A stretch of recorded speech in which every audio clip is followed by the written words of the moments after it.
అందరికీ వందనాలండి. ఏకూజావనే ప్రార్థన మనకి ఎంత బలమో తెలుసా?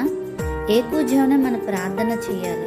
మన కుటుంబ సమస్య చిన్నదైనా అది పెద్దదైనా ముందుగా మనం ఏకూజావనే ప్రార్థించాలి. ప్రభువైన యేసుక్రీస్తు వారు కూడా అన్నాజనమే పెందరికరే ఆయన ప్రార్థన చేయడానికి ఒలివ కొండ మీదకి వెళ్ళేవారండి. ఆయన రహస్యంగా ప్రార్థిస్తూ ఉండేవాడు, ఒంటరిగా వెళ్ళి ప్రార్థన చేస్తూ ఉండేవారండి. అంతేకాదు యాకోబు ఒంటరిగా పోరాడాడు, ఆ దీవెన తెచ్చుకున్నాడు. అంతేకాదండి, మరి మనం చూసుకుంటే దివ్యోపదేశ కణంలో ఉంటుంది ఒక మాట, వేకువజామునే వెళ్ళి, అంటే మీరు వేకువజామునే వెళ్ళి మన్నాను తెచ్చుకోండి అని చెప్తారు. వేకువజామునే వెళ్ళి చాలామంది మన్నాను తెచ్చుకుంటారు.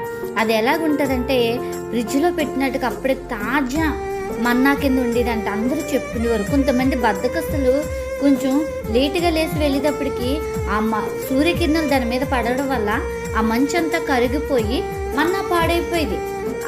వారికి ఉండేది కాదు.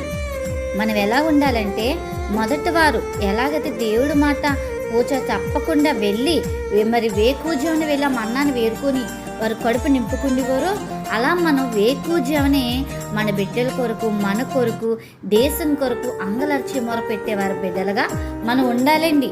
ఇలాంటి ప్రార్థనా జీవితం మనం కలిగి ఉంటే మన జీవితంలో సాతాను క్రియలు పారిపోతాయి. సాతాను మన వద్దకు రావాలంటే భయపడతాడండి.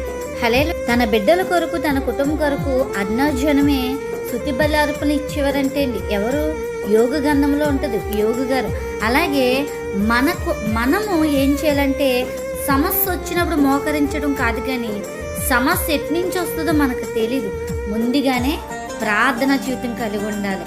చూడండి, చాలా మంది బ్యాంకులో ముందు జాగ్రత్తకి కొంత డబ్బులు దాచుకుంటారు. అలాగే ముందు జాగ్రత్త ప్రార్థన జీవితం దాచుకోవడం వల్ల మన కుటుంబానికి మేలండి. ప్రార్థనా జీవితం ఏకూజామున లేచి ప్రార్థిద్దాం, దేవుడి కృపను పొందుకుందాం. ఆ రీతిగా మీరు హృదయాన్ని సిద్ధపరచుకోండి. దేవుడు ఈ దినమంతా మీకు తోడుండి నడిపిస్తాడు. ఆమేన్.